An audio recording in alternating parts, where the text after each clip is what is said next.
welcome back, ladies and gentlemen, boys and girls. Thank you for joining us this evening. You're probably sitting here just like all of us. We all woke up this morning trying to figure out how a team that can have 9 All-Pro players, 7 Pro Bowl players, a QB that led the NFL, a kicker that led the NFL, a defensive end that led the league in pressures and record-breaking receiver. How we have all those things, but we still manage to lose to a team that has not one Pro Bowl player.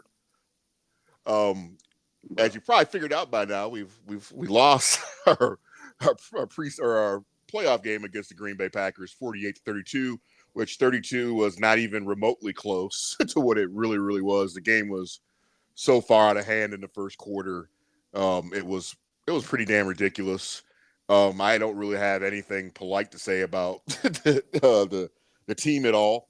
So I'm gonna let Ron start and let us know what your thoughts are, because he might be a little nicer about things this particular week. And by the way, listeners and stuff, I must warn you, parental discretion will be advised in this particular program. So just to save myself, because I don't feel like doing all this editing of all the things that may be said this evening. So what was your thoughts, Ron? I mean, you said it when you all the things that you listed. How does that happen? And I think one of the topics that we had in discussion was the coach. Is that something that needs to be addressed, and how soon? You can't be a number 2 seed.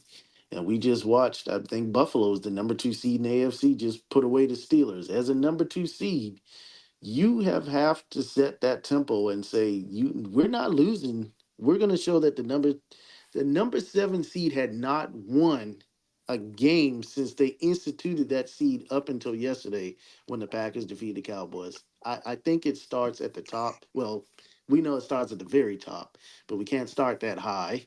So we'll start at the head coach and say it's got to be a cultural thing, and I'll leave it at that so the other team members can have their say so. Yeah, I mean, I agree with you. Like I said, it's just a very difficult loss. I will go on record probably saying the most embarrassing loss that this franchise has ever suffered. For me, anyways, that's the way it feels, anyways.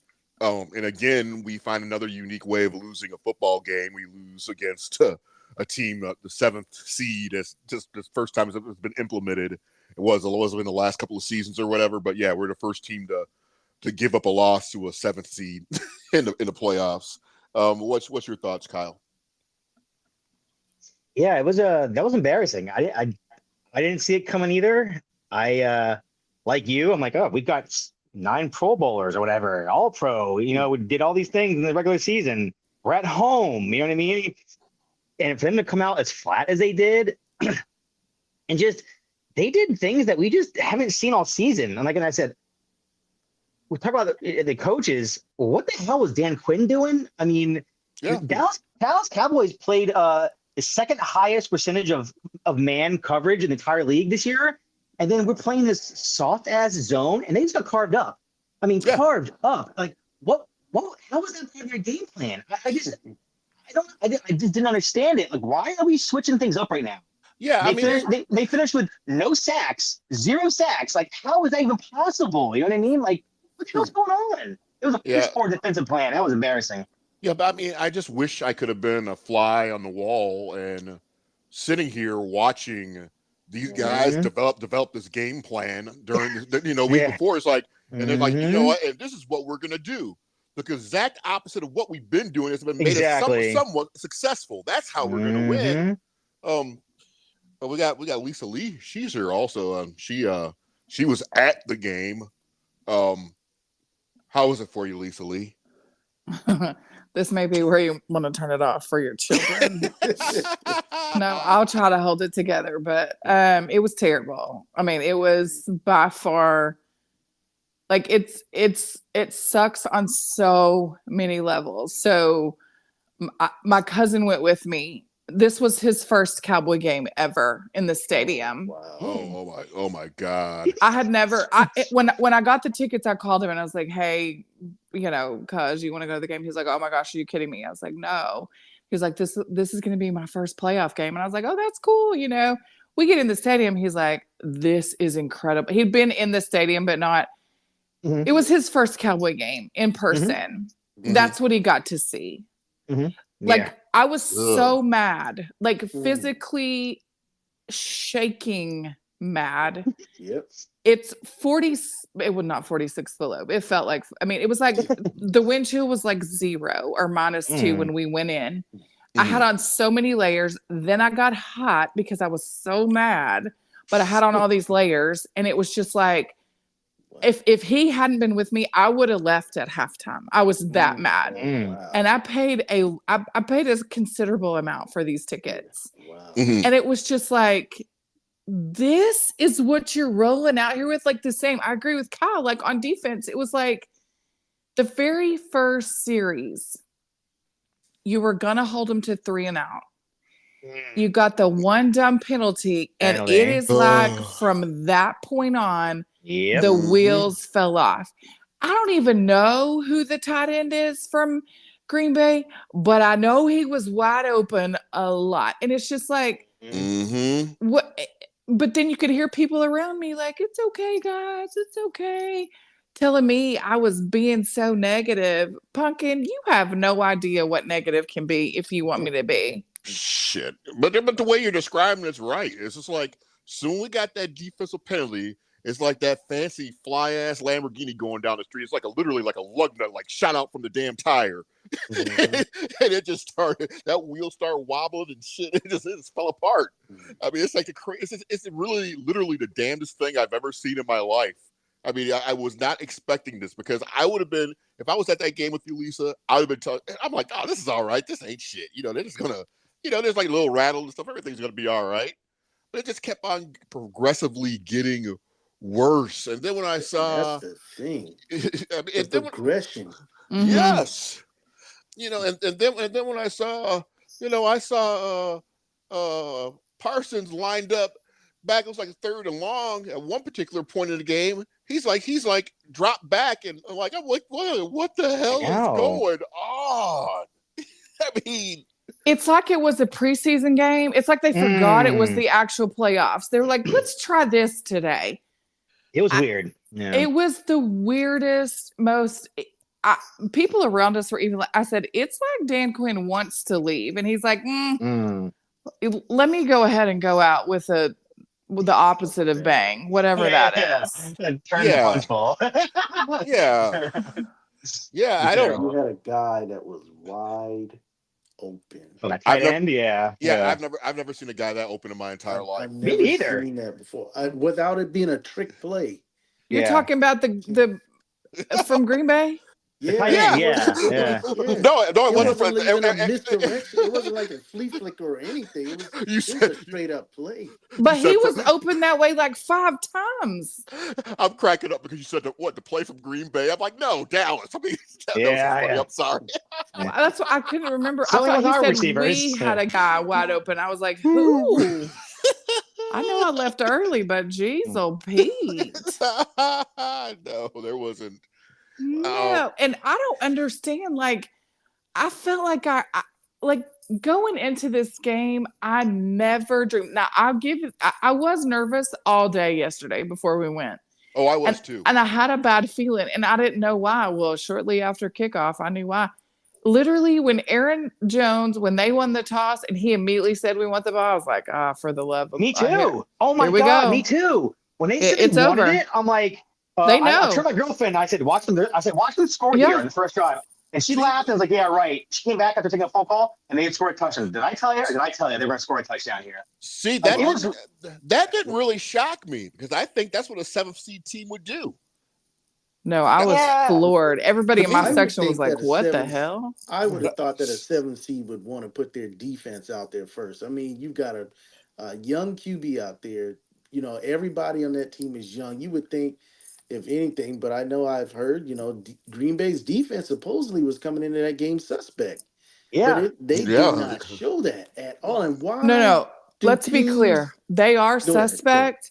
Yeah. We made them look not suspect. Why is that? Why do teams all of a sudden they play Dallas and they just get this overly this confidence all of a sudden. The 49ers rapping coming out of the locker room. Green Bay, we want the ball driving it. I mean, why do teams play Crazy. Dallas? Then they get this super confidence, and then they go out, and the thing is, they execute. Why can't Yeah. we play like that and perform like that? I don't get that. Well, Yeah. but here's the thing. Like on that particular thing, that's the blueprint. If you come out and you punch Dallas in the mouth right off the bat, Yes. game's over. Yes. Which tells me then Yes. it's soft. Yeah. Because Yeah, if you game that can't we've take a seen it, punch, Yep. but Every game that we've seen a team march down the field, we've had the same comment in the chat, like, oh boy, here we go. Like after we see one drive from a team, we can kind of tell this does not look like it's going to go well. I felt that way against Washington. I really, if I thought there was going to be a game, that's why I said I didn't even watch the first part of that game. I took a nap. I was just that nervous because I just felt we had a game still like that left in us to lose to somebody that we shouldn't. we But did. It just wasn't happened them. to be the playoffs. Exactly. Mhm. Oh my goodness! Wow. Yeah, and top it off again to the Green Bay Packers, and again, Yeah. a franchise I cannot stand. Not just because of the team, but I'm literally talking about the whole state itself. I can't stand. But anyway, I mean, and that's I mean, and then out of the woodwork and stuff, I've never realized that there were so many Packer fans and stuff to say yesterday. Haven't said jack shit all year, but now you want to now you want to talk football. you know, now you got your ridiculous cheese hat. Anyways, but I guess let's kind of like dissect and figure out. Oh boy, yeah, let's dissect and try to figure out what the hell is wrong with this thing. Everything. Yeah, besides everything. I guess the first thing we can do is just look at Mike McCarthy. It's to me a large chunk of this because, like Ron said earlier, we can't. We're on this program. We're not going to beat the horse to death about Jerry because Jerry ain't going nowhere until he dies. So exactly. So I'm not wasting 45 minutes of programming to complain about that because it's really at this point it's just dumb. Yeah. So the next option we really have is Mike McCarthy. I'm gonna let you take this first, Lisa. If you're the owner of the Dallas Cowboys today, is he still your coach this time today? Now this is Monday. It's been well over 24 hours since this loss. Is he still your coach of this team? I'm gonna give a straight answer, but I will have a caveat to it. Okay. No, he is not. Okay. And here is why. Okay. Because the expectations, fair or unfair, the expectations here are different. Yeah. We are not Tampa. We are not the Bears. We are not anyone else. 12-5 doesn't get it done. It gets you in, but it has been it will be 30 years pretty quickly. Yeah. Mm-hmm. But so let me just address the listeners real fast. While the three gentlemen are not going to address the owner, I'm definitely going to do so. Since we brought up the 3 decades, there is only one constant, and that is the Joneses. Yeah. I get it. They're not going anywhere. But if you want to get to the root cause of what the problem is, it is your owner. Because his ego, it will not be checked enough for him to take a step back and say, I'm not it. I need a GM. I need another layer of accountability between me and the operations. And by operations, I mean like the X's and O's. Yeah. He will not do that. And until he does, this is the outcome is always going to be the same. Yeah. And it's not even just that. It's his pettiness. If he hires Bill Belichick, who do you think, and let's say, God forbid, they win a Super Bowl next year, who gets credit for that? Jerry or Bill Belichick? It'll be Bill Belichick. And it's taken away from Jerry Jones. No. It's his ego. That's why Yes. Bill Belichick will never work in Dallas because of Jerry's ego. Because in my mind, I agree. It's Bill Belichick. I mean, it gets the credit. Jerry will get pissed off, and then Exactly. it'll be another barroom argument down at the damn Humperdinks or whatever, and he can't, and he'll mess up his ego, and all of a sudden he'll have to fire Bill Belichick. That's how that will go down. Which is why everyone who really knows Dallas knows Belichick and Jerry could never coexist on this team. Yeah, I mean, Bill Parcells said it best, where it's fun to coach this franchise. Or what was it like? It's like if you wanna make your meal, you also want to go do your shopping and pick do your own recipe, right? Yeah. And that's a thing. Now, I'll address Jerry just quickly, because I've said this before like 10,000 times. I mean, and it's like Lisa said, Jerry, you need to. Which he's not listening to this program. He's like, who's the start? He's like, who the hell's the Star Chronicles? No, no, trust me. There's other programs that give themselves way more credit than that. Anyway, so I'm not even going to get on. I'm not even going to say that but that does need to be said one day. But Jerry, just if you're listening to this program, please just look at yourself in the mirror and just humble yourself just this once. I just understand you're looking at your bottom line and you're worth $9 billion. Hell, you're going to be worth $10 billion, $11 billion this year when it goes into next season. But can't you just don't you want it? You can have your cake and eat it too. Mm-hmm. I mean, if you win your championship and stuff, you're going to be worth $15 billion. That's how, and you're going to be worth way more. Yes. Can't you just do the right damn thing? But to answer the question about Mike McCarthy, to me, I mean, he would have been fired. He would have been sent back to Green Bay with their team and stuff yesterday. if it were me, I mean, I'm done with McCarthy. There's nothing because he always 12-5 and stuff. It looks great on paper, but again, like Lisa said, I mean, we've done this 3 damn times and stuff, and it with no dividend, it hasn't paid any damn thing. It hasn't paid off anything, and Mike McCarthy just bothers me in some of these close-ass games anyways. I mean, so this is what's going to happen. If we fix every damn thing, it's still going to come to the end where he's going to do some stupid clock management shit to put another team into the game, and we're going to lose. That's what's going to end up happening. So, I mean, I'm done with Mike. I'm done with McCarthy. What do you think, Ron? I echo the same thing. I evaluated the game. The defense wasn't there. The offense, I don't know. I mean, you can look at some other various points all throughout running game, passing game, whatever. But again, the offense, the defense, that falls under McCarthy. The special teams, I know it was just one little kick and it really didn't play any significance in the end. But that's 3 different facets of the game. Mm-hmm. Then you look at the team as a whole, how flat it just looked like they just took it as though we had another week. Like, this is another game. Mm-hmm. It's not I didn't see the sense of urgency, and I think I felt that way too many times this season where I felt there wasn't a sense of pride that we're not going to get bullied. And when it comes to playing somebody competitive, not just these teams like the Giants and whatever, but I felt we've never really, other than Philly, because I think we're just comfortable with them because we played them so much. It's just like other teams like the Bills and things like that. We just seem to get bullied. The 49ers bullied us. Every team just seems like have more team pride. And I think that amounts to a culture thing. And I think, based on that, and after Jimmy Johnson made that statement that he did at halftime and the passion that he showed, that punctuated my feelings that it's a coaching thing, because somebody's got to be in that locker room to hold those guys accountable. Like, look, we are not going back out in the second half.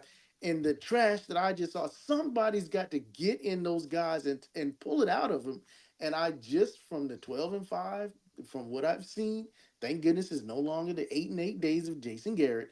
Mm-hmm. But again, like Lisa said, it's bigger than that when it comes to the Cowboys. So I think it starts with him. And yes, if I had to make it, he would have to be gone. Okay. Well, all right. Well, that's most of us. Let's see what Kyle has to say. Where are you at with McCarthy? I mean, I agree with everyone's points. I mean, it's disappointing again. You know what I mean? Like, he was brought in to do what Jason Garrett couldn't do. You know what I mean? And he's gotten a team better. I think the roster is better, obviously. I mean, the offense, for the lack of, more or less, the offense has been a top 2 or 3 offense almost every year under McCarthy. You know what I mean? True. And as far as culture, and I have a tweet from Jane Slater, who interviewed players after the game, and they said that she says that, quote, really interesting hearing them defend him, his culture, and how he's led this team on and off the field. He says that his love for his players is like none they've ever had before. He said players love this guy, and as far as culture, you know what I mean? Like, and I get certain things, like sometimes the play in the field, but apparently she talked to guys in the locker room after the game, and everyone's asking the same damn question. They love him, you know what I mean? But I get it, like like Ron was saying, this team is bullied a lot. They get bullied a lot, and I think it's because they have some personnel issues. Like the linebackers are too damn small. You know what I mean? Like offensive line is not protecting. Dak got sacked 4 times yesterday. He got hit 9 times. You know what I mean? Like we can't stop the run because we have safeties and undersized average linebackers playing linebacker. You know what I mean? It's like they get bullied. Like Ron's right. They get bullied against bigger teams. You know what I mean? They just get flat out bullied. And that's I don't think it has to do with cultures per se. I think it has to do with they need to do some personnel changes. You know what I mean? Like invest in the linebacker. You know what I mean? Yes, I do agree with the linebacker. I do agree that on that, which we'll talk about that on the defensive side, that I do think we mess around too much with this hybrid bullshit. I mean, just give us like legit players' size what they were supposed to be. So you're saying that you're still cool McCarthy then? No, I mean, I'm let's wait. If they brought him back next year, I'm not like excited about it. But if they fired him, I wouldn't feel one way or another about it. You know what I mean? Like I'm kind of just like, I can respect that. This sounds so lame, but I'm like numb to it. You know what I mean? Like it's been so many damn years of disappointment that like I don't even know now. You know what I mean? Like I think he's a good coach, but like they took a clip about Greg Olson talking about how teams would jump take Mike McCarthy. I'm like, a team would hire him, but I don't think teams would be jumping over themselves to go land Mike McCarthy. You know what I mean? Like, you know what I mean? Like, he is a good coach, but like, he's not going to go down as one of the all-time greats or anything. You know what I mean? Like, if they fired him tomorrow morning, I'd be like, well, okay. If they kept him, I would probably feel the same way. Huh? Okay. You know what I mean? Either way, it doesn't instill much confidence in my opinion of this team going into next year.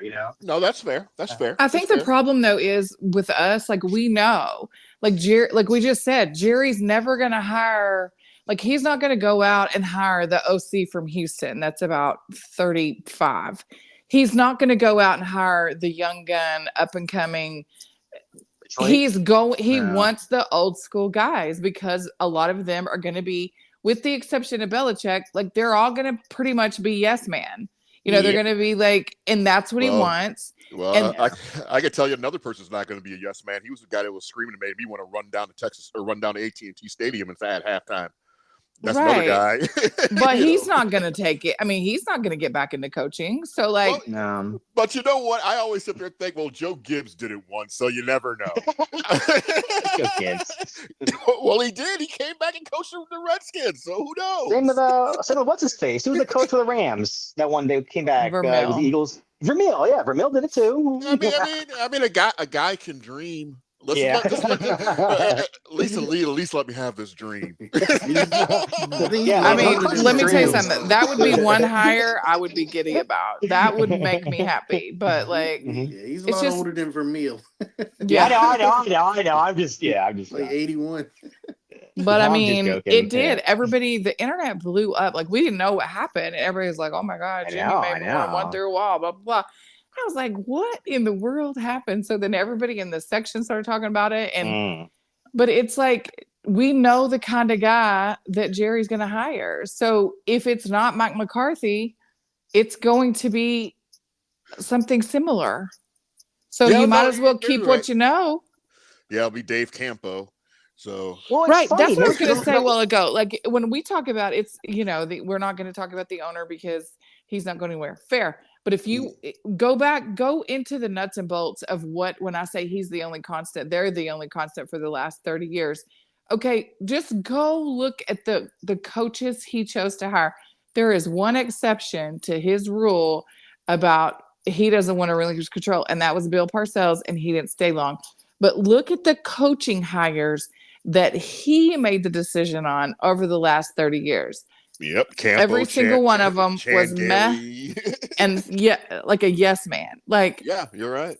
And really just because just go look at it. Just go write down a list of all the head coaches on this team since Jimmy left. And you'll see everything you need to know about the problem over the last 30 years. You know what's funniest about Parcells? Ed Werder had on his thing today, said the same thing. He said he did it, but he said he's never seen Jerry more miserable than when Bill Parcells was the coach. He said he hated it. He hated when Parcells was the coach because how controlling Parcells was and how everything had to run through Parcells. He said in all the years Jerry's on the team, he never seen him that miserable.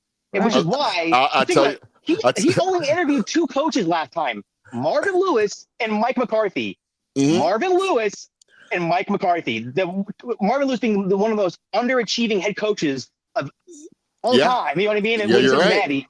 And Mike McCarthy. You know what I mean? Like those were the only 2 interviews. I tell you one thing. It's stuff a Vinny Testaverde team led by Bill Parcells, I would have had more confidence yesterday than what we I guess against the Packers and what we rolled out and stuff. I'm like, we're gonna figure something out. But the thing too is, if Jimmy had been coaching yesterday, there would have been some high dollar players sitting right on the bench coming out of halftime, guaranteed. Yeah. And I just want to say this, that, just for anybody that might be surprised out there, in case McCarthy is fired, and you said, how can you fire a 12-5 guy? Well, back in 2006, there was this guy named Marty Schottenheimer, San Diego Chargers. They went 14-2, number 1 seed, lost in the second round, one and done.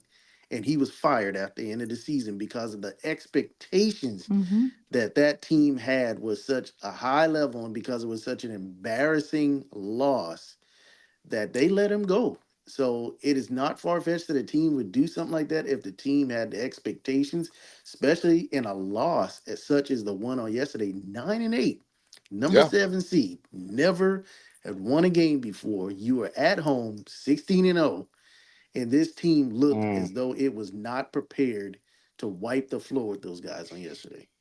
Okay, before we go further, well, I know I've heard in our little explanation here I heard one word mentioned a lot. That's culture, winning culture. And the reason why it kind of sticks out so much, because I was just scrolling through my TikTok earlier today, and I saw Stephen A. Smith. Again, people know that I don't pay attention or watch anything he said, but it's like a clip that he said, and it makes complete sense. I mean, when you're listening about the Dak Prescotts or the Cowboys in general, this current group, they talk about winning culture. And in reality, this team doesn't know jack shit about winning culture. They're not the Cowboys of the 70s. They're not the Cowboys of the 90s.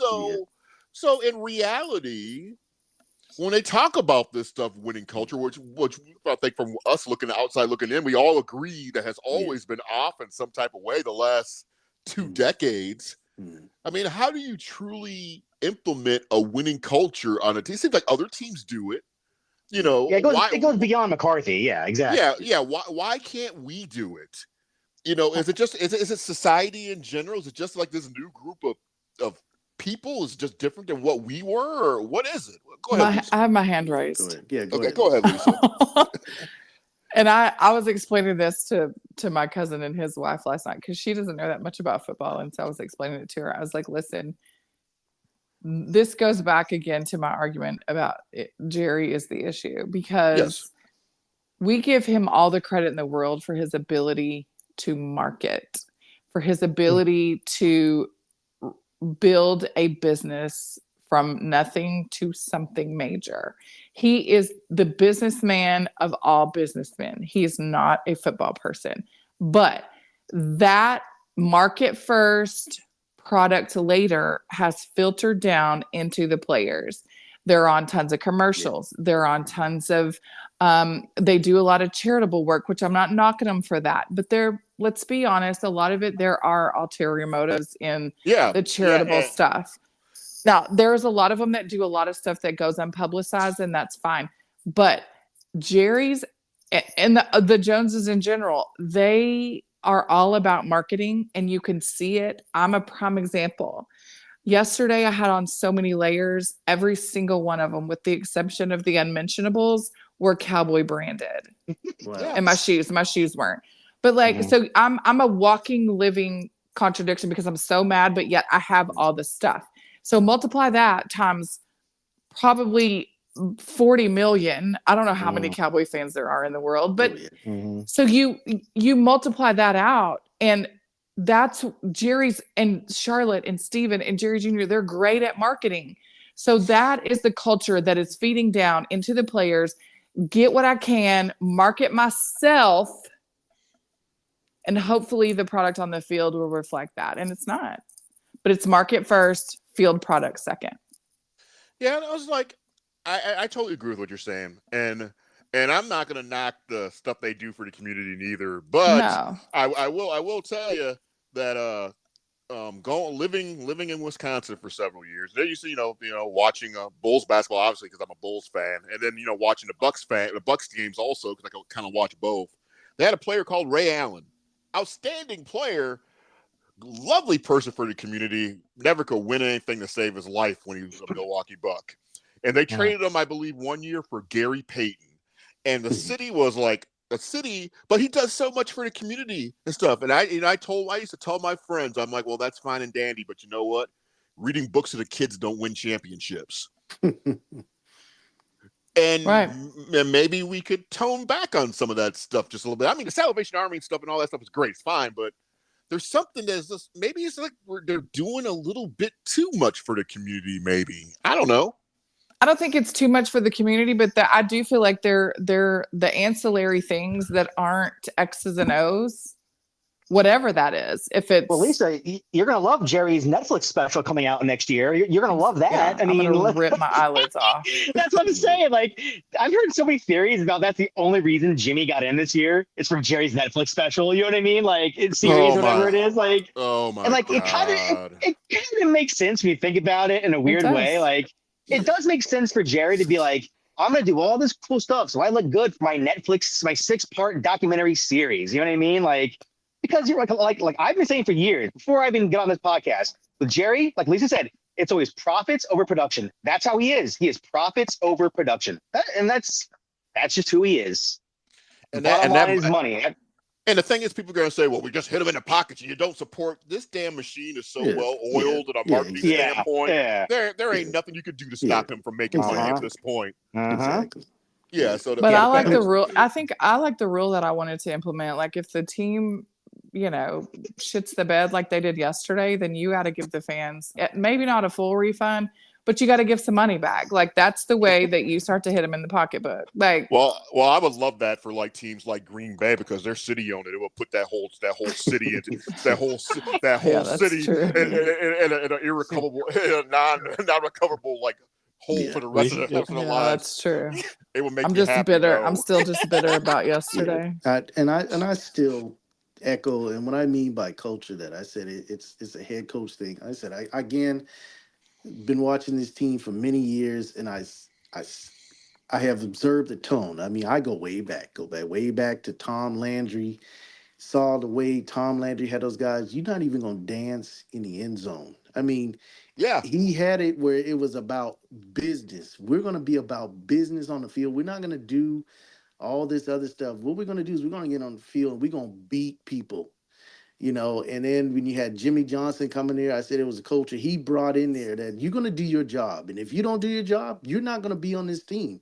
I'm sorry. You got to go. You will go on the bench. I don't care who you are. We won't use you. We don't have to use you. Bill Parcells, when he came in there again, he had some junk players, guys that he came and picked and borrowed from old teams as he was a Keyshawn Johnson, all these guys, the Testaverde and, Quincy Carter. We were winning 10 games with Quincy Carter. Yeah, I think it started there. It to me, you bring in a coach, and I think they're just these teams. Like I mentioned about Jimmy Johnson recently. When Jimmy Johnson spoke during the Ring of Honor speech, I literally was looking through my house for the best wall to run through. 100%. And I just don't feel the team. I hear that. I hear that the team said that they love McCarthy, but I'm going to tell you straight up. In the very beginning, when Jason Garrett was first looked like to be on the hot seat, I heard the same exact things about Jason Garrett. It wasn't until after he was fired that stuff started coming out about Jason Garrett, about what players really felt about Jason Garrett. But in the beginning, everybody's like, "Oh, I support him. He's my man. He's the guy." blah blah blah. I was hearing the exact same things, but You know, I it, go it, ahead. Go ahead. no, I'm gonna say it could go. It could turn into the other thing too. Yeah. You know that it's like the parent and the child or whatever. Where the parent Yeah. has the child just doing a bunch of crazy nonsense and stuff, getting in trouble all the time. But you know the parent and the child are best friends. You know what I mean? They love each other, but you know he's just letting them go ahead to 7-Eleven and rob them every day. You know, so it Or could they be a take little. advantage of the parents, Yeah, kindness. it You could be a love your little bit of mom, you that. love your dad, but you don't listen to them because It's they're too not going to cushy. discipline you. It's You're too not, yeah, cushy. Yeah, It's so I making mean, them soft. yeah, so Well, that kind of makes sense. that's like like Ryan was just saying, these guys dancing in the end zone. That's just the culture that is now. These kids, yeah, they're kids. They're yeah, soft. They come out marketing themselves with 100 followers on Instagram and Facebook. You yeah, know what I mean? Like, yeah. I mean, look at like for instance, Max Crosby. He basically said, if you don't hire this coach, I'm demanding a trade. You know what I mean? Like that would never happen in the 80s and 90s ever. You know what I mean? But these players who get paid $100 million, they have that power now because they put it out on Instagram. You know what I mean? True. Like But even like, yeah, that stupid white nose wipe thing. You were down by 25 points and you got a right. first down. Why are you doing that nose wipe thing? Come on, I man. almost lost Read my the room, religion. dude. Read Yeah. the damn room. But he has to because that's his signature move. You know what I mean? Like it's so corny. Yeah, I didn't.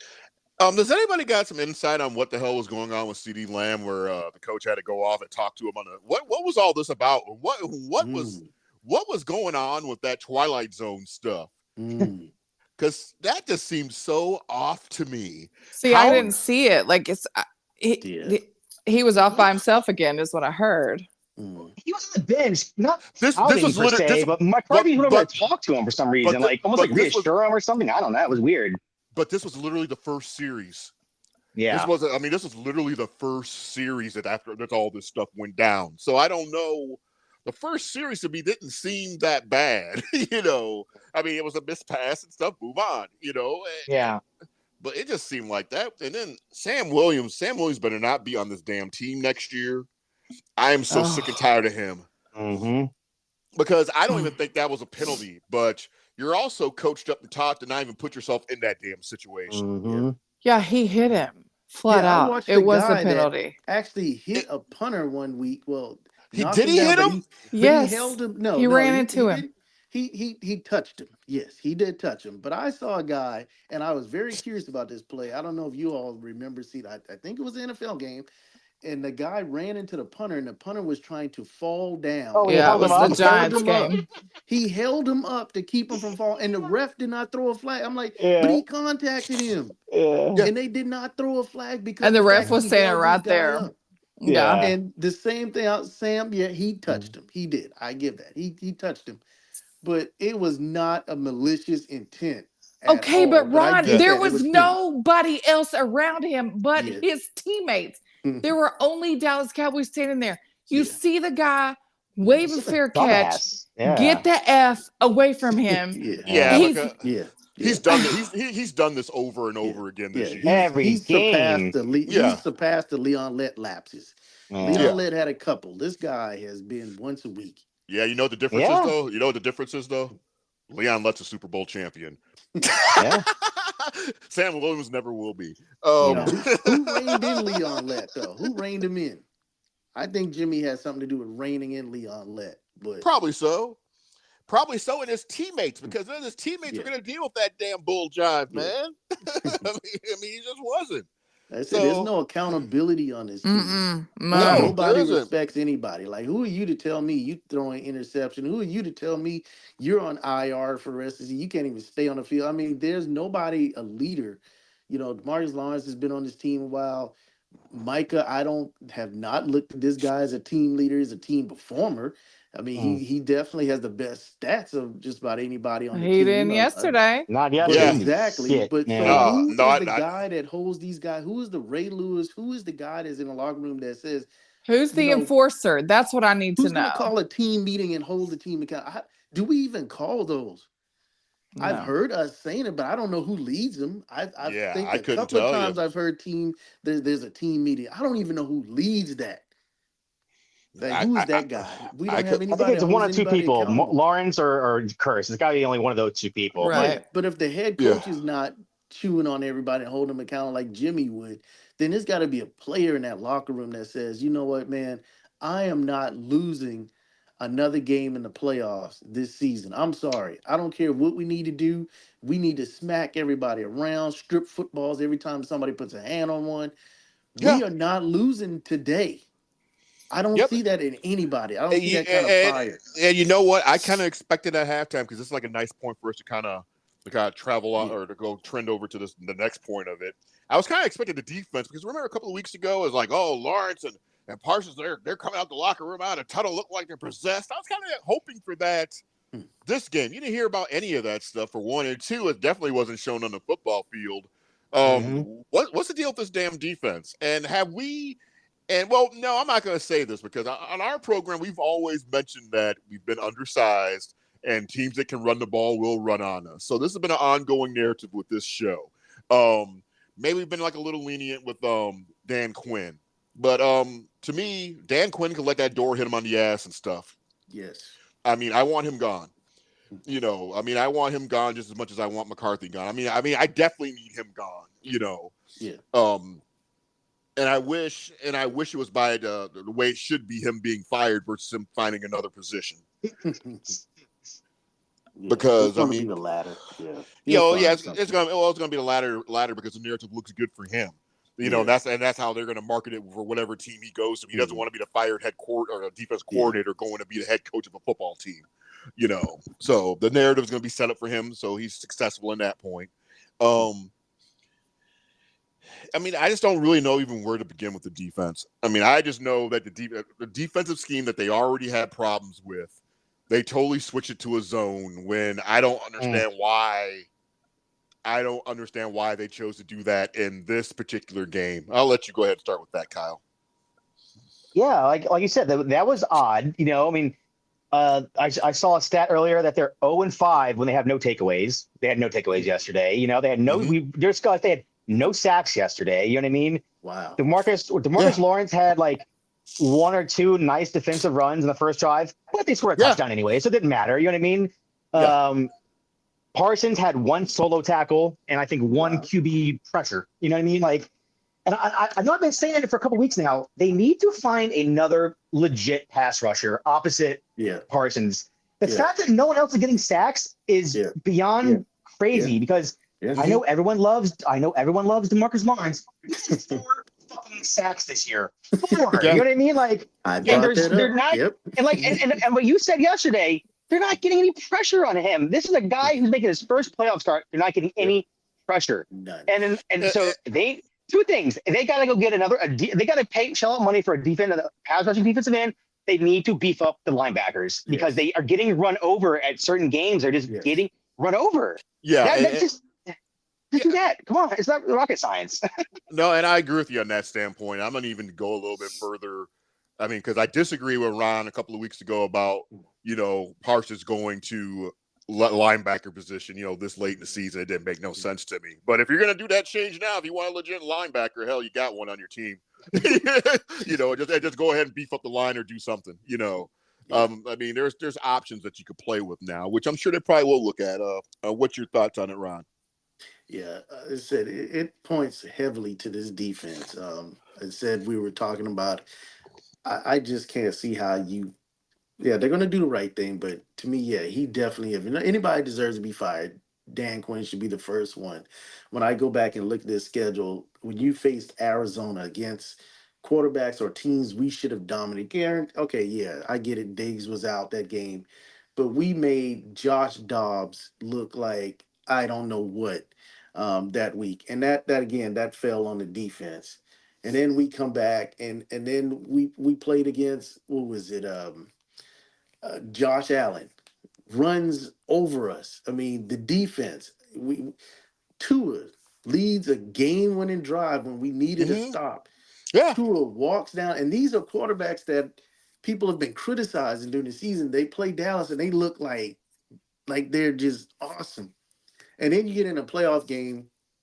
Jordan Love, this guy, you know, he started the season off 3-6, Something three like that. interceptions, 3 touchdowns. The Packers started the season 3-6 this season.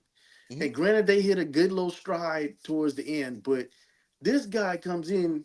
He was probably averaging. He hit a hot streak like Lamar Jackson did in this past month, but he tore this team up like he had been playing MVP caliber football all season long. And I think Mhm. it falls on the defense. You cannot let a guy with no playoff experience, a number 17 overall, a running back that only had 2 touchdowns all season, had 3 on us on Mhm. yesterday.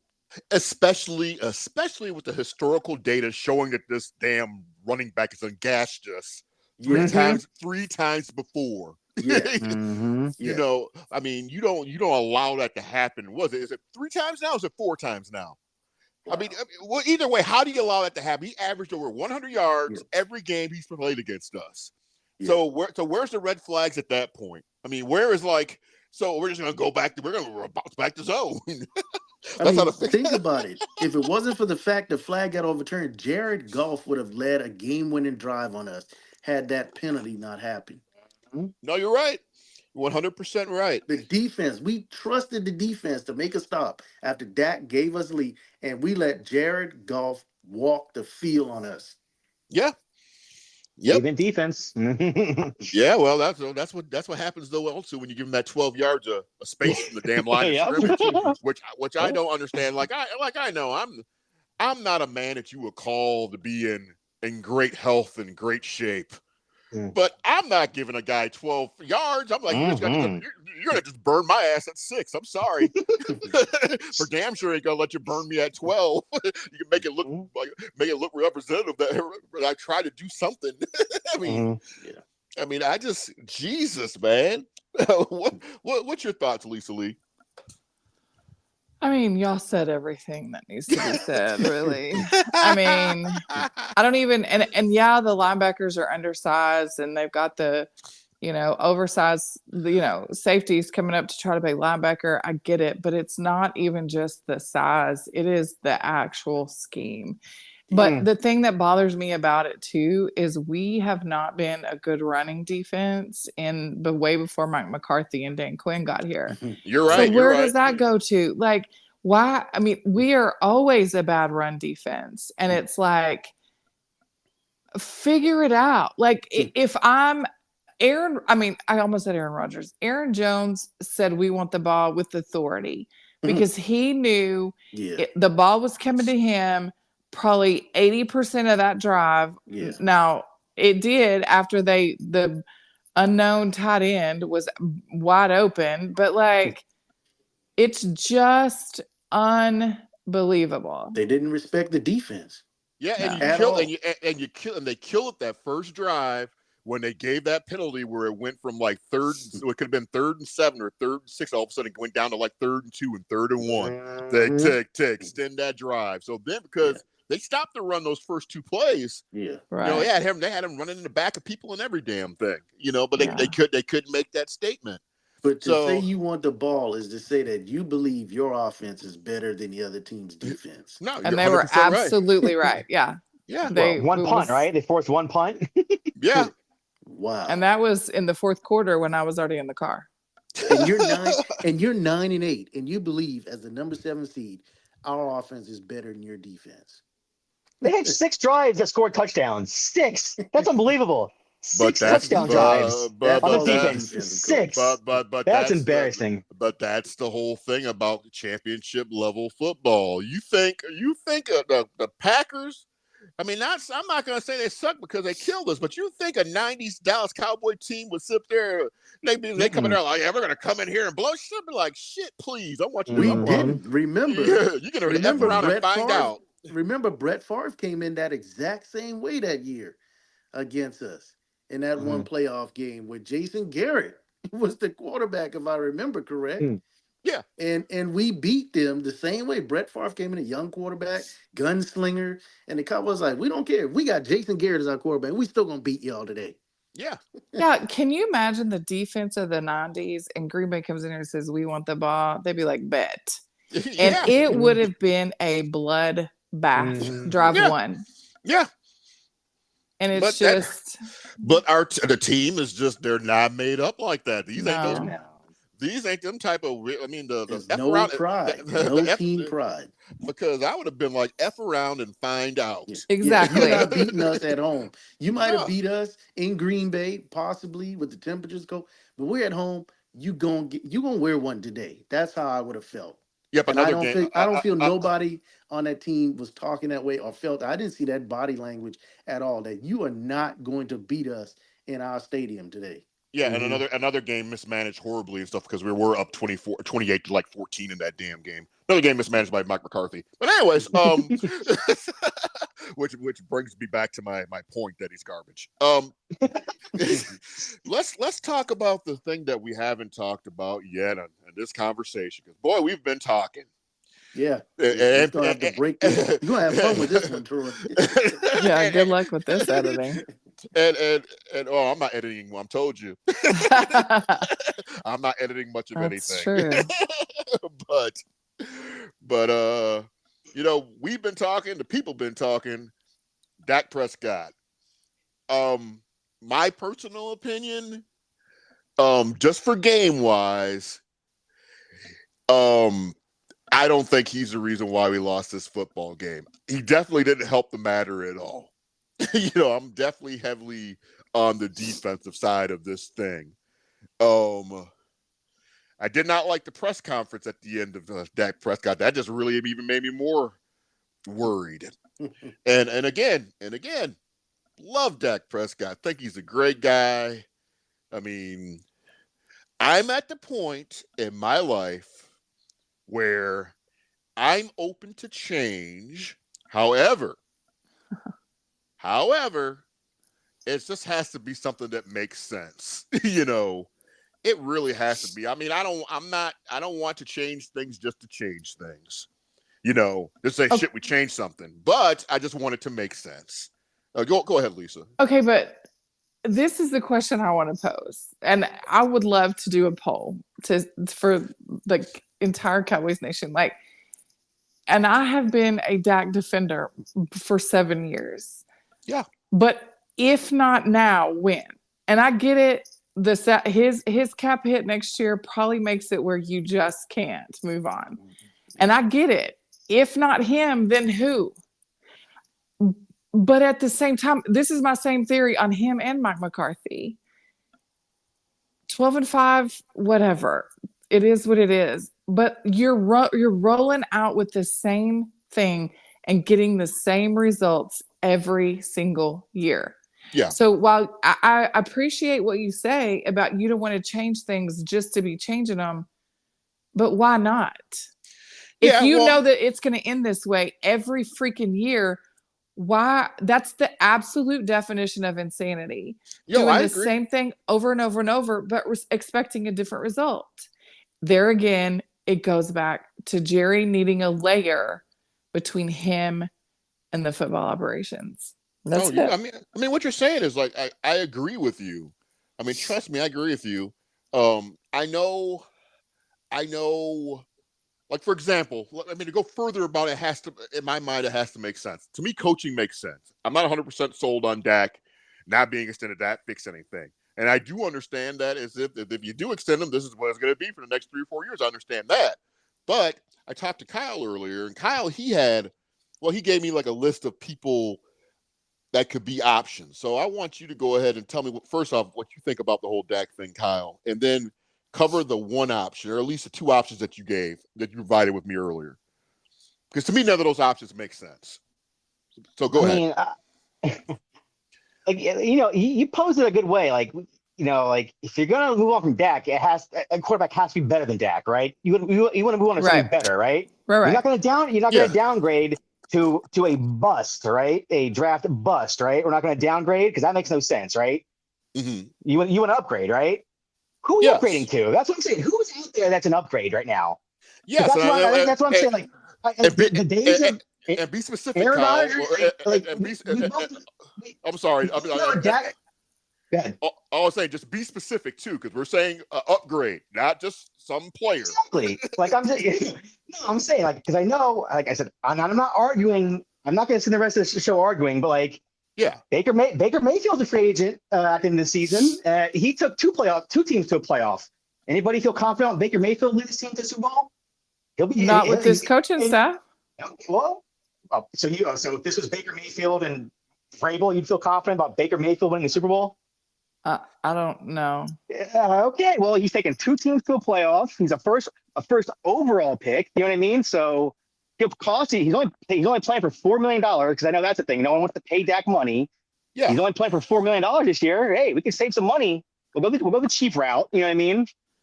I'm just saying. We could go for Zach Wilson. He was a first round pick. He'll be a free agent. He'll be a free agent next year. Zach Wilson. Does that entice anybody? First round pick Zach Wilson. Yeah, that's what I'm saying. Like these options aren't as like it's not as cut and dry. It's like, oh, this guy is so much better, and Dallas will get him. You know what I mean? Like, and that dead money just hanging over the head. Yeah, $60 million. Yeah, I get it. I get it, but that dead money, and then all of a sudden we're gonna come carting out Baker Mayfield. And I'm just saying, like, name all the quarterbacks that are better than Dak Prescott. Mahomes. Maybe you want to argue Lamar. Are they coming to Dallas next year? No, that's not an option. That's not an option. You know what I mean? Like, you want to draft somebody? We're drafting 24th next year. That's the 24th pick. Who are you getting at 24th? JJ McCarthy? I don't think he's NFL worthy. I think he's Daniel Jones. You know what I mean? I don't know. He's Will Levis to me. You know what I mean? I don't know. But again, I go back to 100%. I understand what you're saying. I get it. Like, it makes perfect sense. My follow-up is, then what? I don't know. I don't think you move on from a franchise quarterback coming off his best season. You know what I mean? Like, you can say what you want. If for all-pro, he was an MVP candidate to the very end. Like, I don't think you can. Like I said, financially you can't. He's got a no tag clause. No tag clause. Like I said,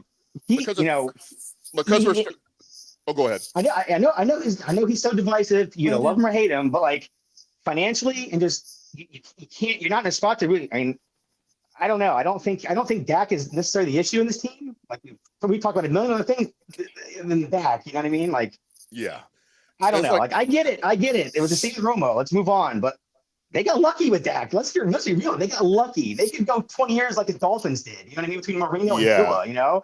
Like look at the Jets. They have spent so many resources on quarterbacks and they've never worked out. You know what I mean? Like just. Yeah, it's not always just as simple as moving on. I don't know. Yeah, and I think to me, saying 12-5 3 times consecutively is way different in my brain than saying someone coming off their best season as a quarterback in the NFL. Mm-hmm. You know what I mean? Mm-hmm. Because to me, it's like I don't dig being 12-5, and obviously it doesn't mean shit because hell, we got a 9-8 team that's going to the second round of the playoffs and stuff right now. So it's like I get it, but to me, it's not enough option out there for me to sit there and fully say like, okay, yeah, let's go ahead and pull the trigger. What's your thoughts, Ron? As I sit back here quietly and just listen. I'm just listening. I'm a very good listener. Very good listener. So we throw names out there. Super petty too. You're a good listener, but you're about to be petty. I can feel the petty coming out. We throw names out there, but we don't want to throw legit names out there. We throw random names out there. But I don't know. I don't know what contract situations are. So, if I throw names out there, it may not make any sense. But if someone like a Matthew Stafford, and I think I've said this before, like a Matthew Stafford frees up.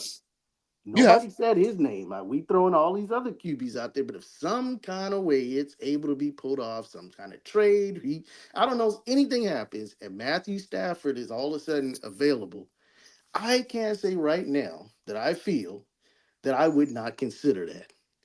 I am almost at the point, I'm not gonna say that I am, but I heard it was said about who are we going to think that some quarterback is going to come in here and be better than a guy that just had a season like he had? I hear that. Yeah. And yes, we did get lucky with Dak, but who's to say it cannot happen again? I've seen all these young QBs. That's a lot of pie in the sky. That's a lot of pie in the sky. All these young QBs coming out of nowhere these days. These guys are coming in more athletic. They're coming in with these different type of offenses that are tailored to around them to allow them to perform. I'm almost at that point where I'm willing to take the chance because I saw that it happened with Dak.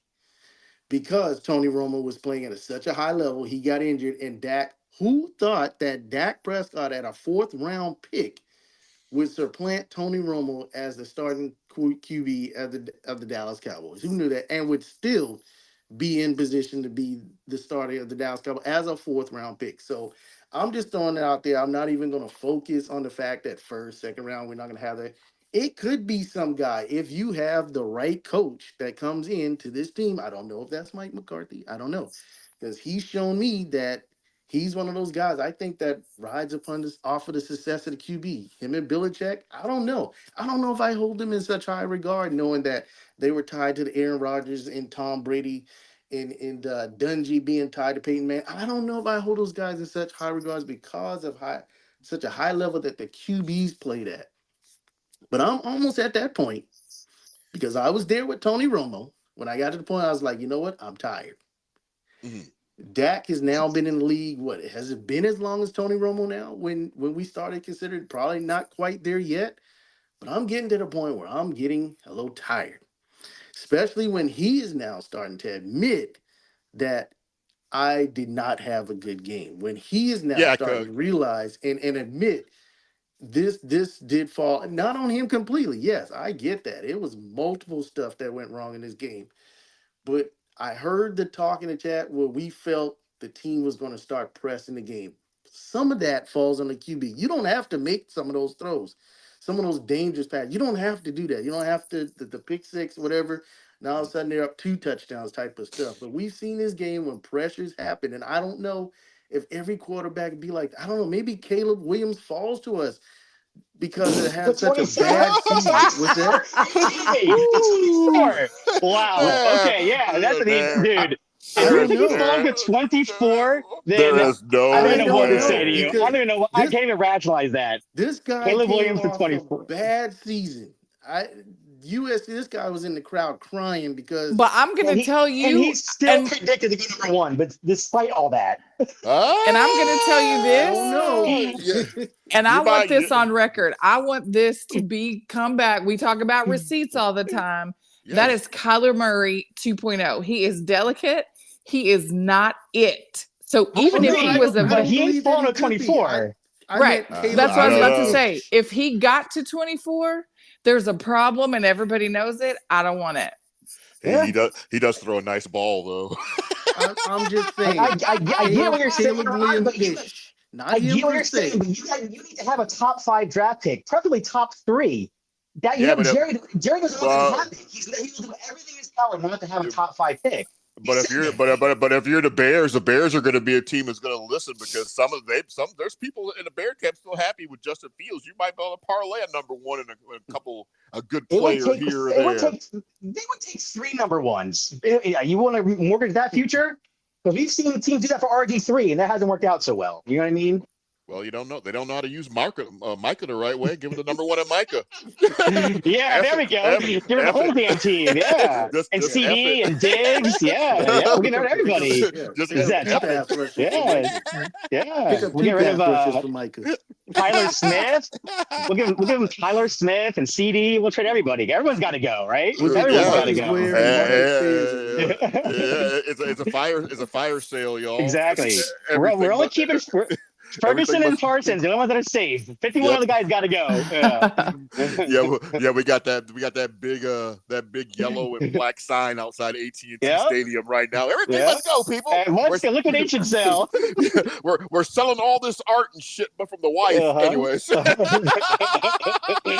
Yeah, players buy one get one. I don't know. It's a BOGO If I could sale. guarantee the team that we have right now will win the Super Bowl in the next 3 years, I'd be able to probably risk it all to be able to start this team over if I know this team is not going to win a Super Bowl for the next 3 years. But I don't Well, know. there's no I guarantees in really don't that. I know. mean, who the Yeah, hell I knows, you don't know? know. Yeah. So that's the thing that you're playing there. It's like you could say that we could fire sale, but we don't know. We could still be sitting here 3 years from now, still not a Super Bowl, no, haven't moved any further, still getting knocked out before the Yep. or Still, right at the still. second round.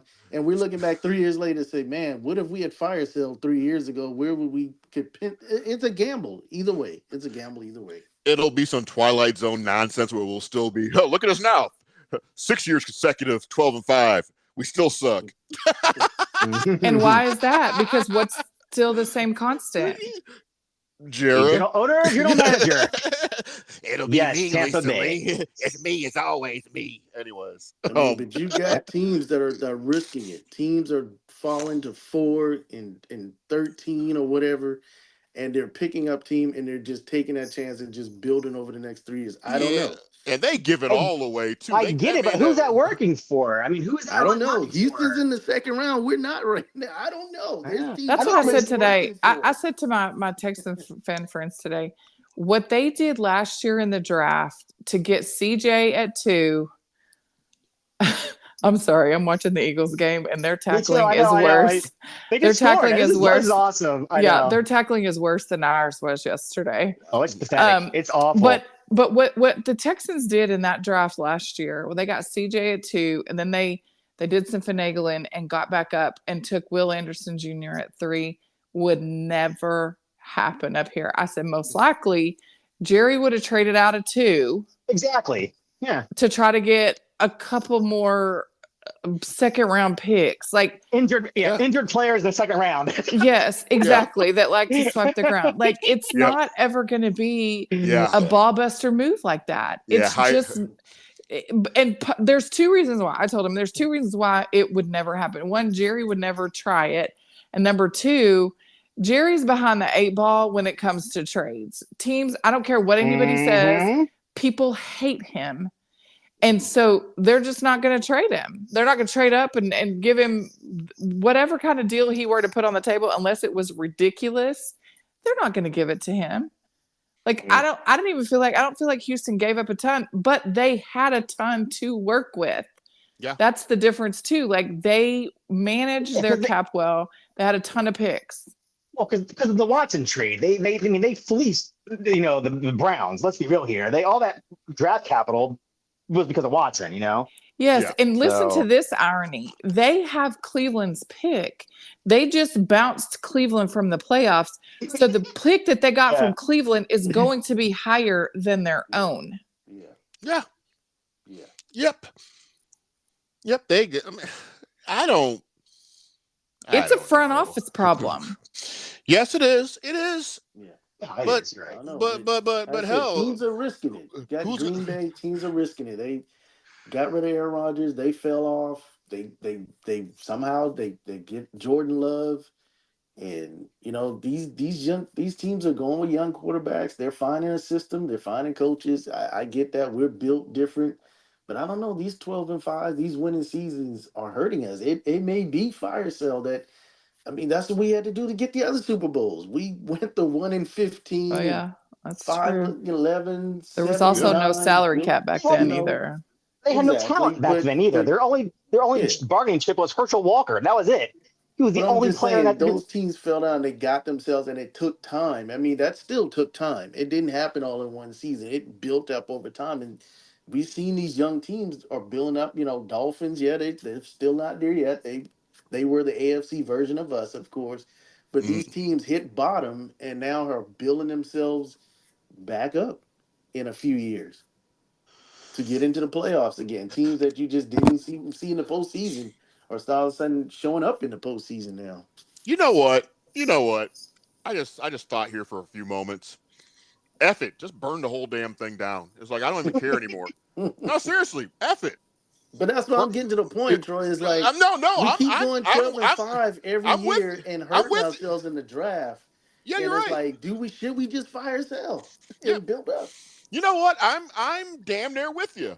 Let me ask y'all this: if somebody called today, we're going to go back to the Dak discussion. If somebody called today, can we not go back to Dak? Jesus. Okay. Well, I mean, I'm just saying, like for some capital, not people. If somebody offered you 2 1s for him, do you take the deal, Kyle? Who's the team offering 2 1s? And what am I getting? No. We're just talking in hypotheticals. I'm not taking the Steelers 2 1s because I'm not going to be picking 22nd and 25th. You know what I mean? I got you. I can't go into the next year with no quarterback. I mean, I'm sorry. I'm not bringing up his name because I'm not getting into that conversation. But like, Yeah, I got you. I just because like you got CeeDee Lamb on the team, you got Micah Parsons, you got a decent offensive line. You know what I mean? You could use a running game, like, but with no quarterback. I'm. You'll be the Tennessee Titans. You want to be the Titans next year? Can I I? don't know. I don't know. Can I have the same Well, question, Lisa? look at the Sure. Falcons. Falcons have weapons with no quarterback. What are they doing? Sitting on their couch doing nothing. Getting a high draft pick to add more every year. assets. Yeah. What was the question again, Lisa?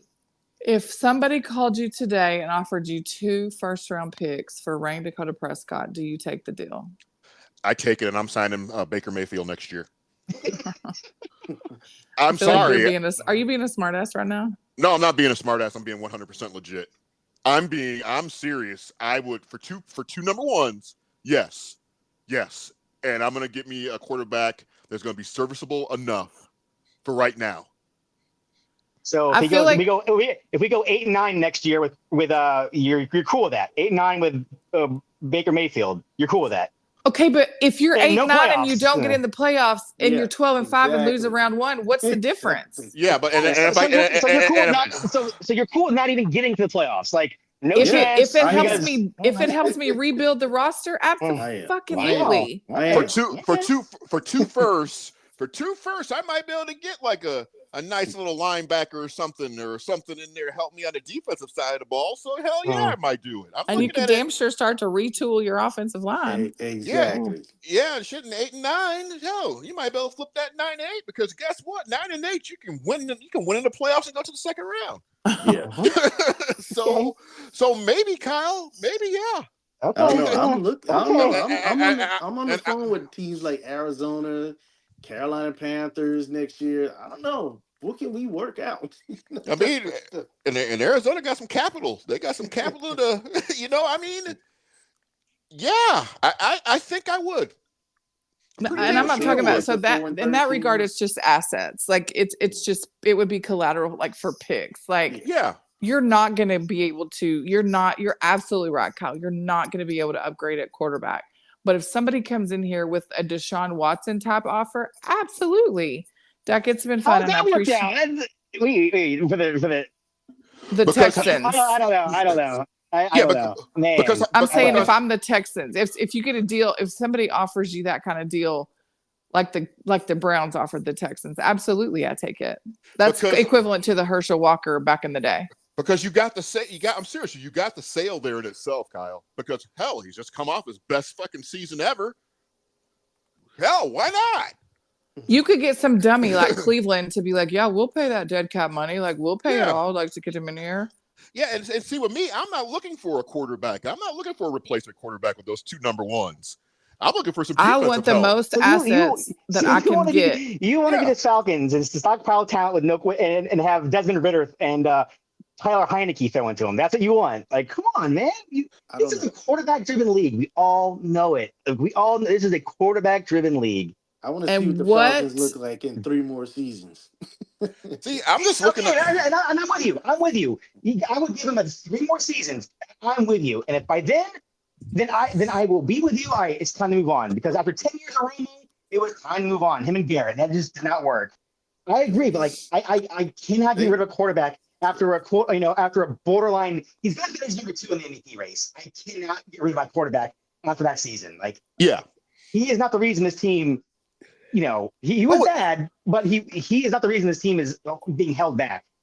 I agree with you on that standpoint. I 100% agree with you, Kyle. But I'm just looking at the nuts and bolts of it, the assets I could get for right now for a temporary step back. Because them appearing in the playoffs next year and the year after that for the next 3 years. If they appear in the playoffs and they're not an NFC Championship game, I'm gonna do you one better. If they don't win a damn Super Bowl, then why the hell do we even extend to begin with anyways? And that's not a hate on Dak. That's just reality. I agree. Well, because I can't tell what he's going to do in 3 years. I mean, who the hell knows? That's true. That's very true. Okay, but anytime you're analyzing whatever it is, it doesn't have to be football players. Whatever it is, you look at past tendencies, past trends to make your decision on, am I going relationships? If you've been treating me like ass for 7 years, I'm most likely I'm going to say, yeah, it's time for me to move on. But again, I agree with you. Dak is not the only reason that this thing went to hell in a handbasket yesterday. But he might be the most. But he might be the most realistic thing in terms of getting something out of something to improve yourself. Oh, trade Parsons then. Wait, we're at it. Let's trade Parsons. I guarantee we get 2 first rounds for Parsons. You get more than 2 for him. Okay, let's trade Parsons. It's quite possible. Hey, CeeDee Lamb's coming off a career year. Let's trade him. I mean, I'm not singling out just whatever assets you can flip, then you can do that. Yeah, I mean, because in reality, Kyle, I'm on board with all those. If I could flip it into something sexy, I'm on board with all of that right now. All right. But because I don't think it's going to make us drop back that far. You don't think? Okay, wait. So if we got rid of Parsons, you don't think this defense falls to shit? Yeah, I do. I think Parsons. I don't know this year. But the defense is already shit. I know. Shit. It was the 5th ranked defense. It was the 5th ranked defense this year. It was the 5th ranked defense. I really couldn't say that I think it'd be worse if we got rid of him. I really couldn't say that and be honest. I really couldn't. Wow. I think I can't believe we're going here right now. One goddamn month if we're getting rid of Parsons, Dak, and CeeDee Lamb. I thought that was going to be a joke. Jesus. Wow. No, I cannot say that we get rid of Parsons. I feel this defense falls apart. I think we just gotten used to what he does for this team. But I look at the games when he hasn't done anything. If we could get 2 guys in here, that you would be taking a chance. Yes, you do. But other teams are doing. There isn't too many teams out there relying on just one guy. We are doing really good at it, though. I think there's possibility because I see only the success of other teams, and I know we're built different. But I've got to take that chance. I'm sorry. If it's going to take one guy, I'm sorry. And the thing is, it's like again, we don't know what's going to happen in the next 3 years. Yeah, but I just know I don't want the 3 years to be the same as it has been. Yeah. So if there's a chance where you could give up a resource for one, I would definitely consider it. And my point to it all is, I don't care who it is, but just do something that looks different. Yeah. And if it's the coaches, okay, cool. Then, but my problem again with that is, okay, well, we said it was Kellen's offense, or the offensive numbers were ridiculous, but maybe like Dak wasn't maturing in it or whatever the arguments were. Okay, then now Mike's calling the plays. Okay, kind of it ended the same. Like it ended the same as when Jason Garrett was here. It ended the same. I mean, and again, I mean, it just. I don't know what the answer is, and Kyle, I agree with you on a lot of points, but you can't just keep rolling out there the same old shit and expect for it to smell different. Like you don't fire sell your best cornerstone players who are literally the top 2 and 3 players of their position. I get that. You can't do that. I'm sorry. I mean, but if they were 10-year veterans and they were clearly on the downside of their career, all right, yeah, get rid of them, see what you can get. But you can't trade a guy like Parsons or Lamb. Come on, man. Are we 100% certain we're going to be able to keep all these players anyways? That's another part. Yes. You think so? Jerry's not. There's no way Jerry lets those 2 guys go. There's absolutely no way. Well, you might sacrifice some of your team in that regard also. So I mean, there's going to be sacrifice going across the board. All right, you sacrifice who? Malik Hooker, Jaron Curse, you want to cut Donovan Wilson? Good riddance. Well, yeah. No, I get your point. You could shave $9 million right there. All right, whatever. I'll go find another safety. I mean, to keep Parsons and CeeDee Lamb, they're not going anywhere. Okay. Well, I'm just saying, imagine this team without Parsons and CeeDee Lamb. They're not even sniffing 7 wins and 8 wins. Well, my thing is winning, and they don't have guys that are big names like that. I mean, we hearing about guys like Zay Jones. Who's Lamar Jackson throwing to? Yeah, like they're the number 1 seed. We just got rocked by a team of no all-pro players. and I get it. But I think that falls on a lot of the coaching staff. Like you said, the game plan was awful. Yeah. You're right. Yeah. We haven't been able to agree on a whole lot, but coaching, That was a bad game plan going into yesterday. We all agree on that. That was all the talent in the world, but if you're going to start playing guys Zone, when you never play zone, it's going to look bad, and it looked awful. Yeah, it looked really, really bad.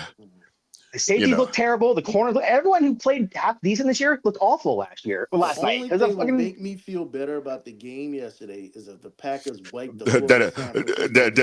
That it didn't happen. That the Packers wiped the floor with San Francisco. Let me tell you what's about to happen in San Francisco. The Packers will be down by 30 at halftime. I think so too. And then you're not going to hear a peep from Chiefs people for a long time. Yeah, it's going to look like a little kid's t-ball run rule game. Yep. And it's going to make us look that even much more worse as a number 2 seed that we got dominated by this team. Because everybody's on Jordan Love's shoulders right now. Same way they were on Purdy's last year when he ran us out of the playoffs last year. And then they went against Philly, and Philly tore up everything on his body the next week. Sports is what's about to happen to Jordan Love. You don't think that front seven's going to get to him next week? Yeah. Let me tell you how bad of a blowout it's going to be. It's going to be such a blowout. They put it as the Saturday night game. That tells you everything you need to know. Yeah, it's gonna be rough. Yeah, because there's no reason for the number 1 seed to be playing a damn playoff game on a Saturday night. So exactly. They put them on Peacock, but anyways, yeah. And for the people that don't understand how market ratings work, Saturday night is the riffraff of TV scheduling for the NFL. Yes, indeed. Because I saw like several people making posts like, I can't watch the game because of Peacock. I was like, they don't do that to the Cowboys, so I wouldn't know. I wouldn't know your problems. I wish I had been an actual Peacock yesterday instead of watching that hot garbage. Speaking of hot garbage, our run game's not quite up to par. Actually, I don't think the run game's that bad. Me personally, I think a lot of it's like blocking and scheme. But anyways, Pollard's gone this year. I think absolutely he's gone. I thought we've talked about it before. I mean, that he was gone last year before this year even started. So around the table, Lisa, Pollard, is he going to be back?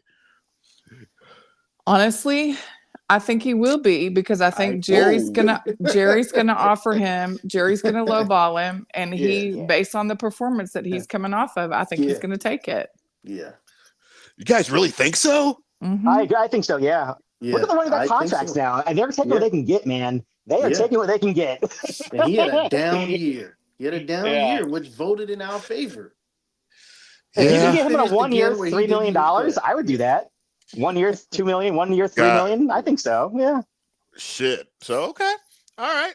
Do we invest anything else in an additional running back? Because yes, most definitely. You need a bruiser. He's not a bruiser, and that's the thing. Like, plus, I think he's still in that 18-month window. Like I heard Tom Brady say it once, and it made so much sense to me. He said. And I gave Dak the same after Dak came off of his injury. Like Tom Brady said, it took him 18 months before he was right mentally to trust the leg, trust the knee, all the things. Tony Pollard's still in that window. He's barely at 12 months, actually. And so I think by the time this season rolls around again, I think you will see that burst back because he's mentally back. But yes, but you need a big body Benz to get in the end zone when you're close. You can't finesse it down there. The defensive tackles from the others, they're too big. They know you can't. Like right now, yesterday, they knew. Now Tony Pollard did score, but they know you're not going to bruise right up the gut. It's going to have to be a finesse play that the offensive line handles. Like you just need a big body. Yeah, 3 yards of carry is not scaring anybody. Fair enough. The NFL draft is right around the corner, y'all. And Bears, you're on the clock. Or do we all agree on that? We should be drafting on the defensive side of the ball. Yes, you have to. I think we need offensive linemen. I was going to say that too. I think Tyron Smith has probably played his last game. I think I would look at the offensive line. But I could go either way, man. Yeah, I mean, there's a lot of needs, and at this point, you just draft the best player available, in my opinion. But that would always be my draft philosophy. But fair enough, yeah. Yeah.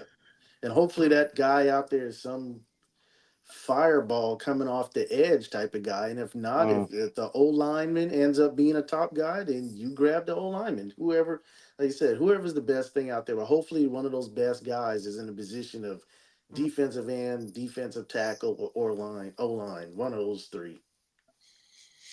Is Mozzie a bust? So far, yeah. It's He's with not It's this only been team, 1 year, though. though. Yeah, yeah. With this To me, team, it's too you've early to got say. to wait. Unfortunately, you've got to wait 3 seasons with this team. Unfortunately, You know Yeah. what's you've weird got to though? wait three. When he started the season, he was supposed to be our run stuffing defensive tackle at 340 pounds. Yeah. Apparently, he's down to like 310 pounds. You know what, Kyle? That is so they're- interesting that you say that. Yesterday we were watching and we got there super early, and so we were watching Yeah. warm up or whatever. Yeah, My cousin said, "Where's Mozzie Smith?" I was like, "He's Yeah. right there." He was like, "Oh my Wow. god, I thought that He was has- a linebacker." They were talking about it in the radio last week. He has dropped 30 pounds. And so, like I'm Yeah. saying, like, what are you doing with these defensive tackles? You don't even know what you're doing with these guys. You drafted Yeah. him to be the run stuffing defensive end behind Jonathan Hankins. And That's now what you had him slim. You had him slim down, and he's getting pushed around out there. You know what I mean? That- It's just like that- it's bizarre. It's That's really what- bizarre. Like this whole that's draft what- class has been terrible. It's been That's absolutely what- terrible. This draft class. That's what happens when the Golden Corral and the Lubies closes down. You know, because I'd have them there every day. But yeah, well, hell, we might got That's our what I'm saying. We might have our linebacker now. Come on, bounce on back. I'd be feeding him steak and potatoes every damn day and pasta. Shit, man. You know, like he's eating salads and leaning down, getting pushed around out there. And Yeah, maybe that's another thing I've thought about too. That it's going to have to come with a coaching change, unfortunately. But are these guys in the wrong defensive scheme? Should we be entertaining a 3-4? Instead of running that dime or that hybrid or whatever the hell they're running. Yeah, and I mean, is that The maybe last time we problem? went to a 3-4, we were the worst defense in NFL history. Yeah, I don't know. Well, It would take like we draft. ran a It would take 3-4 two under draft Parcells. classes to I don't switch up. remember- Who did we run a 3-4 other than when Because when Parcells was there, we ran a 3-4. Yeah. So who Rex, did we go to Rob after? Ryan. Was it Rob Ryan 3-4? Uh-huh. Yeah, Rob- that was yeah. awful. Yeah. That was historically bad. But that was because Rob Ryan liked to blitz a lot out of And the it- 3-4 and was putting our guys. Either on island. way. We didn't have no Yeah, safety. yeah. They he went was right doing back. They went right back to Monty Yeah. Kiffin and 4-3 real quick. Yeah, but he was doing. that was because Rob Ryan was known for putting his guys on islands. Yeah, he was blitzing doing, all the time. and he was doing all that tricked up crap too, having like 2 down linemen all of a that sudden. was And then- not yeah, I don't even know. Marcus Ware was 3-4 under Parcells. Our 3-4 was stout, and then we moved him into a 4-3, and then that's when our defense went downhill. And then they were like, "Oh, DeMarcus Ware's a shell of himself." Then he gets out of the 4-3, goes to a 3-4 in Denver, and they win a Super Bowl. So I don't know. I think our guys might be better suited. Yeah, but you got a 3-4. Von Miller on the other side too. It's like Yeah. I love Done. Ware. Don't get me wrong. They had a But that stacked is something defense you that gotta year. consider. Yeah. That is something you got to consider if they do let McCarthy go and we bring another head coach in. Is that guy going to stick to a 4-3, or is he a guy that's a 3-4 and try to switch his defense around? Then I don't know. So that'll be interesting to see if Well, we do go in a different direction. If you get rid of McCarthy, you got bigger problems because now you need to find an offensive coordinator too. No, you're right. That's true. No, that's very true. You gotta now. You have not only if Dan Quinn's gone and you fire McCarthy, you need an entire new coaching staff. So do you And I'm need to okay find with an it. offensive coordinator, or you need to find a play caller? Because I think there's a difference now in the NFL. Because now these I guys, know it's weird, but still, yeah. 'cause You have to be, someone's got to call plays. Yeah, if you fire exactly. McCarthy. Because you got what's his Mm. name, Andy Reid. You know, he was calling plays in Kansas City, and then he had an offensive coordinator that's now in Washington. So yeah, Pittsburgh's I don't know doing it how that way, they too. do it these days. So I think Schottenheimer would get the offensive coordinator if he stays. Now he might be gone because he might be a new head coach McCarthy might hire. bring it. A new head coach could come in and bring his own system in. You never know. I'm just saying, Yeah. you never know. You know. You got to try and keep Al Harris, right? 100%. Although he got torched yesterday, That's but not how it always works. But with Dallas, it seems like people are always retained if they really are really liked by the GM and owner. I feel like he's done a pretty good job all year. Like I don't feel like that group looked suspect yesterday, But I think all 53 looked suspect yesterday. Yeah. So I swear I saw so many times Bell just having like somebody running into his back. He's like laying on the ground and like someone's like literally running into his back. He's like always had his back turned. It seemed it was just a crazy damn game. one thing I am looking forward to, and I said this in my rant on Facebook, like Overshown, I will be anxious to see him Yes. Yeah, I in the keep forgetting linebacker about role. him. I Yeah. keep forgetting They about kept him, to showing be him on the honest. big screen yesterday, and my cousin, I keep forgetting yeah, about my him. cousin's a diehard Mhm. UT fan, and I was like, I hate UT, but we need him back to see what he's going to do because he was Yeah. having a hell of a preseason, and then Yes, he Yeah, I was. really forgot about. I mean, yeah, he could be an answer to Yep, really over. help out this team. I forgot all about because him. if he's flying around at the linebacker position, you Yeah, can leave Micah up front, and then you have yeah, Micah and True. D Ware, yeah. Hankins. You still need one more linebacker though, because LVE's probably not going to be back. Right, No, sure, yeah. but Yeah. that's at least one position. I mean, that's at least one of the slots that you I don't think have we to lost draft. Kyle. Lost Kyle temporarily. I think he stepped away. Oh yeah, Oh, he did. yeah. Okay, we'll wait and see. Well, we'll just keep on just talking. I think he's having some technical issues over on his side of the studio. Okay. Well, no, I mean, I'm looking forward to the defense coming back. I just don't want Dan Quinn to be over it. I'm looking forward to Overshown. I'm looking forward to Diggs coming back. Looking forward to another season with Bland. So, I mean, I don't know. I think you have we talked about yesterday. Me and my cousin was like, you kind of have it's a good problem to have until yesterday. I feel like yesterday shook me to my core, and now I don't trust anybody. But like going into the game, I was like, you know what? You kind of have an embarrassment of riches at corner because now you've seen what Bland can do, which means if Stephon has to walk, okay, cool. But if not, then you've got three solids when Trayvon comes back. So, no, I don't know. Yeah. Yesterday shook my trust factor. Yeah, that game, it was just rough. And all those towels, those white towels. My cousin was like, "Are you leaving your towel?" You bet your rosy red ass I'm leaving that towel here. Ain't no need for that. Somebody on the Philly game just held up a sign, a Philly fan that said "Fire Sirianni." Oh wow. Wow. They're gonna get beat. When you like I saw the picture of the sign saying thank you fans or whatever. I shared a post with you guys about someone saying that's all they gave us. I mean, outside of what you said, Lisa, which makes complete sense. Do you think any of these fans really, I mean, to me it doesn't really, I don't know what the team itself is supposed to. I mean, of course, outside of winning games, what else can you really expect? I get it, but in that moment, and I was saying it about the PA guy, you gotta, just like we were talking about CD, you gotta read the room. Like people were pissed. Like the Boo Birds came out, like it was ugly. And so like I get it, thank you fans, but right then and there, I don't want to hear that shit. I don't want to it wasn't going to piss me off if I didn't see it get a thank you. It wasn't, and the PA guy playing turn down for what? Turn it all off. Wow. Wow. I mean, it was terrible. And the thing that told me everything I needed to know about how embarrassing the loss was is because even the haters were pissed off today. Stephen A. Smith was acting like the Cowboys were his actual team. He was so mad. Shannon Sharp the same way. Everybody that hates on the Cowboys was actually pissed.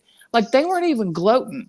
They were just going in. And I'm like, that tells you everything you need to know about how bad this loss was. Even the haters were mad.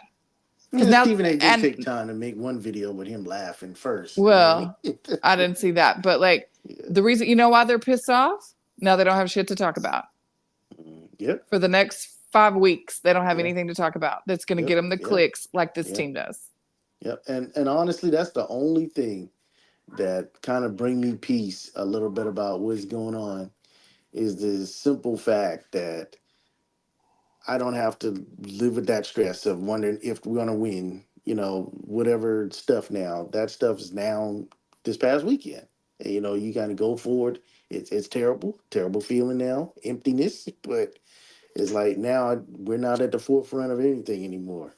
Yeah, and it's hard because but my whole thing is that I mean, we're all Cowboy fans, right? And we all love this team. We all love this franchise. But you know what really bothers me this part of the season is that the people that are fans that try and make this loss more about themselves than the actual, than what the thing. It's like they kind of thread that thin line. Like, do you have to post every 5 minutes? Like, and they did this, and you don't keep on talking about my team. Blah blah. I mean, can't you just shut up? I mean, to me, it's like little things like that. That's the reason why I like doing the show with you guys, because I mean, one, you guys are realistic. Two, you guys are knowledgeable. Three, you guys are engaging and people actually enjoy hearing what you guys have to say and your opinions. But you're not combative. You're not trying to one up other people, and you kind of just do. You just kind of. I mean, you have your opinion. It's like we listen to your opinion. We might not always agree, but we definitely respect everyone's opinion on this show. Yeah. And it's not one of those arguing type of. I don't want that type of. I'm definitely arguing. I'm definitely combative right now.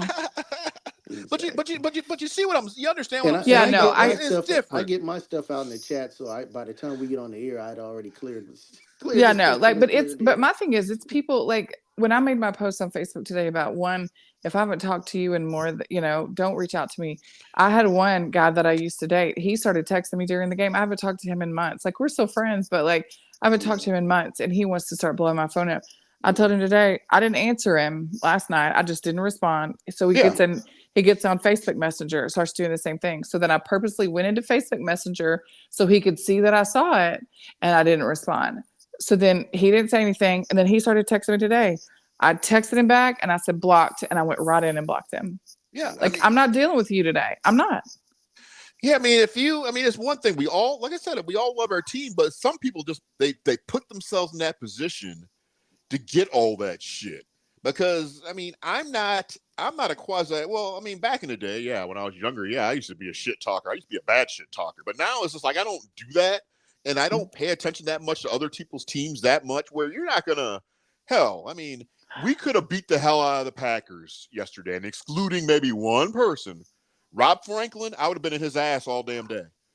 I would have been in his ass. He's one of my cousins, but I would have been in his ass, But outside of that, I mean, I just don't do that type of stuff. And it's like funny is like with this culture that, especially even with social media, is like, yes, everyone's opinion matters. But that being said, not everybody needs to hear your damn opinion. You know what I mean? I mean, not saying whether it's wrong or right. Yeah. Nobody has to. It's not like, yeah, you got this forum now. It doesn't mean everybody has to still hear it. And sometimes it's your opinion, but sometimes it doesn't mean it needs to be said either. Yeah. And I don't know. It's just, I just think that aspect with social media kind of ruins fandom. Are you talking about my rant? No, no. I saw you when I saw your rant. I saw you in the car. I'm like, oh shit. What is she gonna do? I'm like trying to send a comment. Like, we'll rise again. Calm down. And then I said, will we? I couldn't even see it. I didn't have my glasses on. I know. I heard you. Like, I don't even have my glasses on. I can't see this. I'm like, oh damn. All I saw was rise again. I was like, but will we though? Will we? Yeah. No, but yours is like, I get what you're doing, but there's other. But like mine is that rant, and I'm over. Then I just leave. I'm pretty much leave it. But I will respond. I will respond to people that, and I'm gonna hurt your feelings if you're in my text messages today. Like, I'm going to talk about your mama. Like, it's going to be brutal today because it's still raw for me. But I told my Philly friend last night, he tried to be sweet in the beginning, and then he started making fun. I said, I know, right? This is the worst football I've seen since y'all played last weekend. And he was like, I'm so sick of you right now. But you started it. So now as soon as this game is over, in the next 6 minutes, I'm going to text him and be like, are you okay? Yeah. Baker Mayfield just threw up. Baker Mayfield just threw up a weird little back-footed throw, and Chris Godwin caught it, and they scored again. Wow. Yeah. Yeah. So now you're gonna have NFC East memes tomorrow. That's fine. Not I don't just give. Cowboy memes, but We're now it's not gonna going to be be the NFC. talk of the town tomorrow. That's what I know. We'll be Yeah. a part of it. It'll be the Yeah. NFC East tomorrow. I don't It care. won't just be the Cowboys tomorrow. It'll be the NFC East. It'll be 2 trash cans floating It's down fine. the side of the street. Yeah, you At probably least we're seen not that in it by meme. ourselves anymore. You probably Yeah. seen that meme, Troy, where the 2 I trash have seen cans are it. going down the street. Yeah, but I don't want to be in a group with the Eagles. I don't like them either. Yeah, we'll be grouped in Fair, because but we're in the same imagine how much division. worse it would have been if they won tonight. We both got beat Oh by yeah. 9 and 8 teams. Yeah, we sure did. Jesus. Oh, by the way, Kyle, he got disconnected. He said he couldn't get back on, so he said it's no big deal. So Yeah, I was thinking that probably. Yeah, I probably need to get. We've been talking a long time. That was a good chat. Oh yeah. I'm gonna have to edit it because we never even officially ended the damn thing yet. So, anyways, well, we've talked a lot about Dallas Cowboy football, everybody. Yeah. Oh man, I just I don't know. I'm good. I'm good. I mean, I know there's gonna be people like beating themselves up about this thing and stuff for weeks, but Yeah.